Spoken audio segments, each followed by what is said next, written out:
J'ai le privilège aujourd'hui de parler d'un monument qui a longtemps été au centre d'un discours international, bien sûr depuis sa construction dans la décennie avant 1250. Au Moyen Âge, la Sainte-Chapelle de Paris rivalisait et répondait au prestige des autres grandes chapelles royales, à commencer par la Sacra Capella à Constantinople et s'étendant jusqu'à la chapelle de Charlemagne à Aix-la-Chapelle et la Capella Palatina de Roger II à Palerme.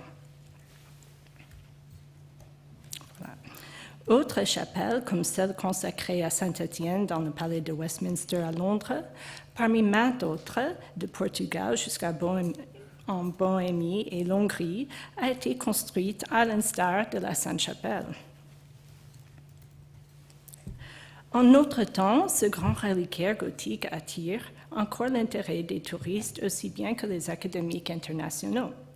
Quand j'ai commencé ma recherche sur ce bâtiment, mon perspective était largement formée par l'histoire de l'architecture médiévale, comme il était pratiqué à Columbia University à New York, avec son succession des grands professeurs de ce sujet, Meyer Shapiro, Robert Branner et mon directeur de thèse, Stephen Murray, qui vient de prendre sa retraite en fait. Robert Branner et Stephen Murray étaient des formalistes intéressés en archéologie du bâti. Stephen est britannique et sa formation en Angleterre chez Peter Kidson au Courtauld était archéologique et historique. Et même s'il a maintenu cette approche à Columbia, il était très ouvert.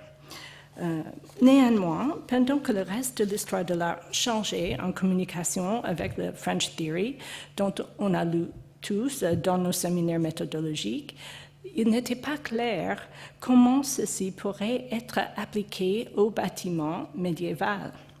Michael Camille, juste pour dire, il était un des seuls, vraiment une exception dans ce moment pour faire cela. Alors, on attendait de moi, ou c'était ma perception qu'on attendait de moi, une étude de la structure de la Sainte-Chapelle et ses phases architecturales liées à son histoire documentée.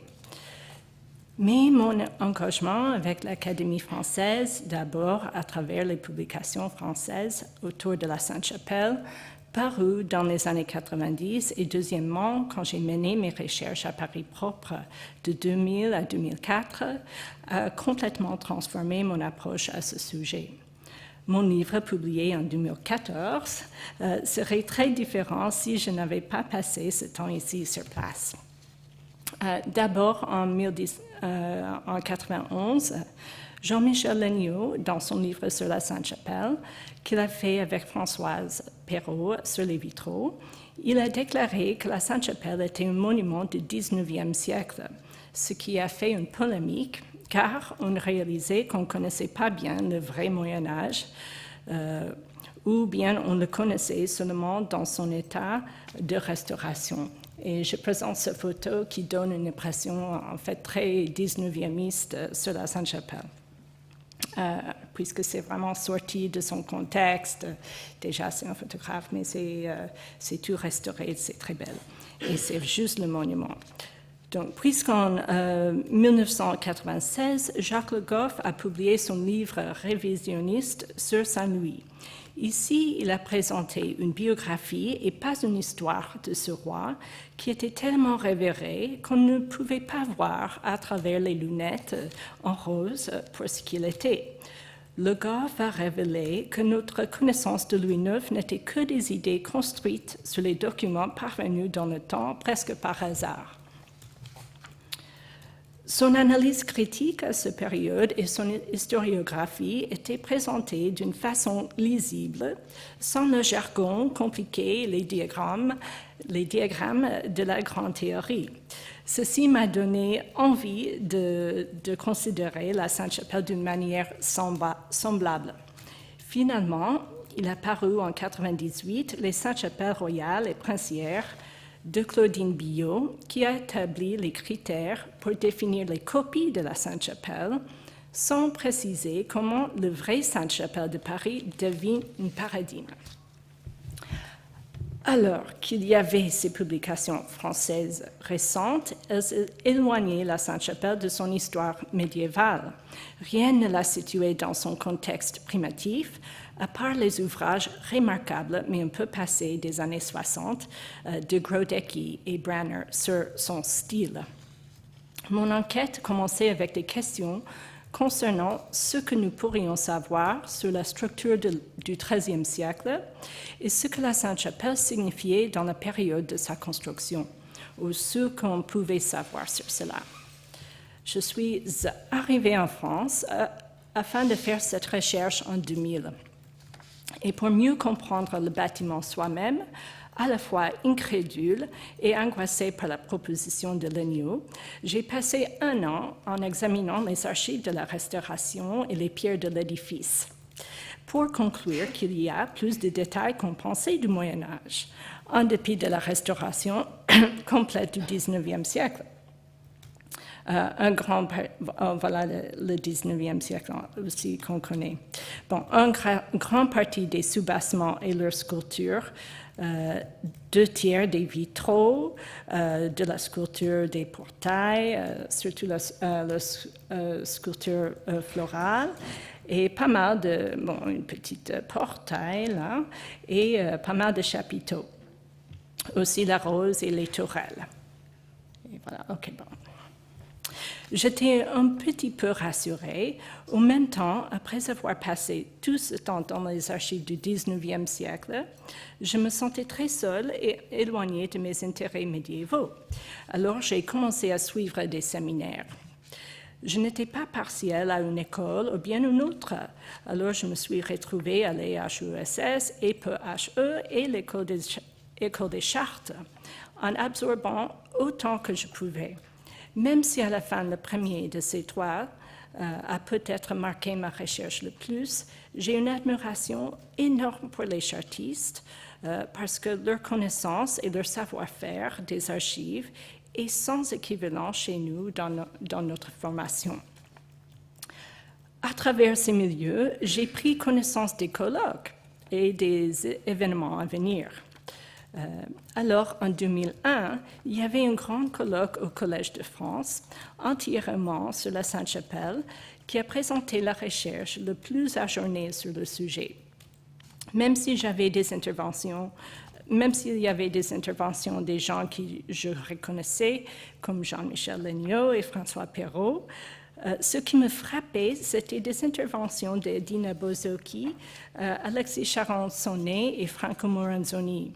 Ils examinaient les serments et la liturgie afin d'adresser des questions historiques, ce qui me fascinait parce que c'était l'histoire en dehors de l'histoire produite par les institutions politiques officielles. Cette année-là, 2001, était une année presque jubilatoire pour la Sainte-Chapelle à Paris. En plus de cette colloque majeure, il y avait aussi la grande exposition au Louvre, le trésor de la Sainte-Chapelle, organisée par Jarnick Durand et Marie-Pierre Lafitte, qui démontrait la longue durée de ce monument avec ses objets existants qui provenaient du 1er au 15e et au 18e siècle. Là, c'est dans l'or qui n'était pas dans l'exposition, mais dont ils ont fait appel à ça. La section sur la provenance et la transmission, bon, on va voir. OK, bon, je reste ici. Bon, je ne sais pas. OK. Donc, la section sur la provenance et la transmission des reliques était importante parce qu'elle donnait un nouvel regard sur la préhistoire de la chapelle. Ceci me menait à poser la question à la fois évidente et naïve, telle que pourquoi ces reliques devenaient essentielles pour Saint-Louis, qu'il devait construire une nouvelle chapelle dans son palais pour eux. Et pourquoi et comment étaient-ils construits comme des justifications de son royauté sacrée? Et alors, c'était la même année dans laquelle il a été publié le Sacre royal à l'époque de Saint-Louis, une étude multidisciplinaire du BNF MSLAT 1246, c'est l'ordre de couronnation du roi, par le groupe de travail à l'EHESS qui a réuni les textes par les historiens, les liturgistes, les historiens d'art, musicologues et les philologues. L'unification de ces approches diverses dans un seul livre a devenu un but de ma recherche. Grâce à la direction de Susan Boynton, qui est là aujourd'hui, j'ai suivi un séminaire avec Eric Palazzo et à l'ESS et j'ai commencé à étudier les documents et les ordinaux associés avec la Sainte-Chapelle. Beaucoup de cette matière a déjà été publiée. D'abord, les documents par Jérôme Morand, chanoine de la Sainte-Chapelle, dans le XVIIIe siècle, et après André Vidier, dans le XXe, qui a écrit 2 tomes sur la documentation, et finalement, les ordinaux et la musique étaient publiés par Barbara Haag et Michel Huglot. Alors que j'ai réalisé que je ne trouverais pas une cache nouveau des documents sur la Sainte-Chapelle, je me suis contentée de regarder les anciennes d'une perspective nouvelle. D'abord, il y avait des indulgences de la chapelle, comme celle-ci, même si dans l'histoire de l'architecture, on voit souvent des indulgences comme des sources de financement. Dans ce cas, on sait que le roi fournit les fonds pour la construction et la fondation de la chapelle. Seulement une fraction de l'argent provenant des services était réservée pour payer les chapelains et une partie était réservée pour maintenir la chapelle et ses vitraux. Le vrai but de ces indulgences semblait être d'inviter les gens, nommer le peuple, à la chapelle les jours des fêtes que la monarchie a créées spécialement pour elle. La fête de la couronne d'épines était la première, suivie par la fête de la réception des reliques. Ces 2 étaient suivis par une fête moins novateur, mais encore privilégiée par les indulgences, la fête de la dédicace de la chapelle. Les fêtes étaient créées pour inciter les gens à venir à la chapelle dans le palais de la cité. Plus que les formes de revenus purs, ces indulgences étaient des formes d'échange spirituel pour les actes temporels. Après, il y a des ordinaux qui semblaient corroborer cette perspective. Le plus vieux remonte seulement au XIVe siècle, mais la liturgie est conservateur et change très lentement. Et même s'il y avait des modifications majeures à la chapelle après la canonisation de Saint-Louis et des réformes à la chapelle, la liturgie associée avec ces fêtes restait plus ou moins stable. L'ordinal de l'Arsenal distinguait le peuple du roi et de l'hôtel du roi. Elle a précisé qu'il y avait un hôtel dans le cours de mai, donc en dehors de la Sainte-Chapelle, et que certains services étaient tenus en dehors de la chapelle, suggérant que ces fêtes étaient peuplées, ou très peuplées. Les reliques aussi participaient dans le circuit liturgique à Paris, où elles étaient processées autour de la ville assez régulièrement pour ceux qui ne venaient pas dans le palais. Et cette image démontre l'étendue des reliques de la Sainte-Chapelle qui étaient processées par les processions eux-mêmes. J'ai compris que la dévotion à la chapelle, en combinaison avec l'iconographie du bâtiment et des vitraux, menait à une adoration du roi. La Sainte-Chapelle était une orchestration du pouvoir sacral, mais si Louis IX était vraiment un roi sacral, pourquoi la chapelle avait besoin de la proclamer aussi fortement, et est-ce que c'était normal, intéressant ou étrange dans son temps? Ces dernières questions m'envoyaient au BNF afin de lire autant que je pouvais sur l'histoire de l'idéologie des rois sacraux. Et je trouvais parmi eux des vieux analystes et leurs amis, et comme mes autres compatriotes ici, quand j'ai lisé autour de Saint-Denis et à l'abbé Suger, à travers Panofsky, j'ai trouvé Pierre Bourdieu.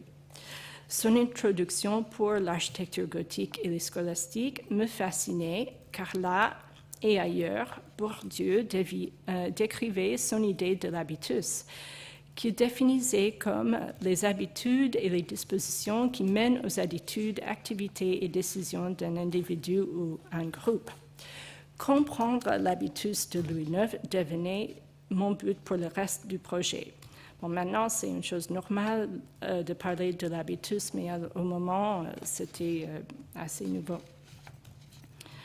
J'ai concentré ma recherche sur les règnes de Philippe Auguste et de Louis VIII, aussi bien que leur architecture, afin de pouvoir distinguer les nouveautés de la Sainte-Chapelle.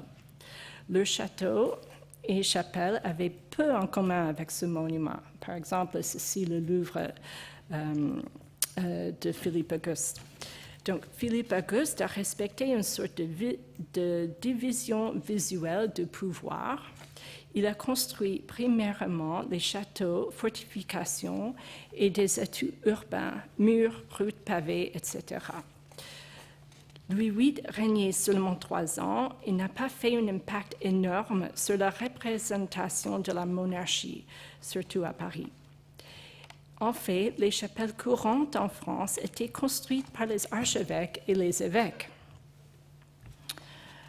Les écritures de Le Goff et Bordieu me menaient à penser que le fait que la Sainte-Chapelle tirait des formes ecclésiastiques afin de les intégrer dans la sphère du roi n'était pas une habitude naïve sans signifiance, comme tout le monde académique l'avait décrit avant. Insérer une chapelle d'évêque avec une hauteur d'une cathédrale, avec des faits nouveaux, indulgés, était un pas puissant dans l'histoire de la monarchie française, car le règne de Louis IX n'était pas du tout assuré dans la période qu'il a construite. Son règne atteignait son summum seulement après la première croisade. Robert Fautier a qualifié les débuts de règne de Louis IX le moment le plus faible de la monarchie capétienne. Donc, le plus que je lisais Bordieu, le plus que j'ai réalisé qu'il fournait un langage qui pouvait être employé afin de décrire la signification culturelle et politique de la chapelle. Son concept de pouvoir symbolique élucidait parfaitement ce cas. Pouvoir symbolique illuminait comment cette architecture royale opérait dans un discours lié avec des pouvoirs en concurrence, à la fois local et international, politique et ecclésiastique. En plus, comme le pouvoir symbolique, la réclamation de la Sainte-Chapelle aux royautés sacrées était faite à travers les moyens subtils, en ce cas visuels, dans un temps quand ces concepts n'étaient pas encore de jour. Le petit essai de Bordieu, Ce que parler veut dire, évoque aussi cette idée.